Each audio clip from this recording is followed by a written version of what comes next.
В аэропорту Магаз приземлился борт с делегацией из Республики Карелия. В мае этого года на инвестиционной выставке в Минеральных водах между руководителями двух субъектов Махмудом Али Калиматовым и Артуром Парфенчиковым было подписано соглашение о сотрудничестве в сферах туризма и экономики.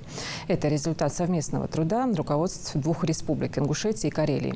Напомним, открытие нового прямого рейса в Ингушской авиагавани состоялось 8 июня. Мы обсуждали этот момент в рамках рабочего прилета сюда и хотели бы, и даже обсуждали, что как здорово было бы, если бы такой рейс образовался, прямой рейс, потому что так обычно мы летали с пересадками, а так на прямой рейс было бы здорово. И получилось. И мы также делали акцент на том, что было бы здорово привезти сюда детей, чтобы они увидели в первую очередь, какая у нас многонациональная большая Россия. Поэтому и в этом году получилось. Вот мы сразу вторым рейсом прилетели к вам. Спасибо за приглашение. Надеюсь, что и вы к нам тоже прилетите.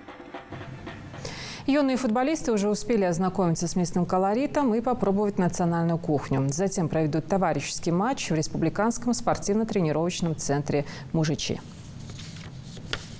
Расположим этих ребят, отвезем их в горную часть Мужичи, где у нас есть хорошие места определенные, где организовано питание.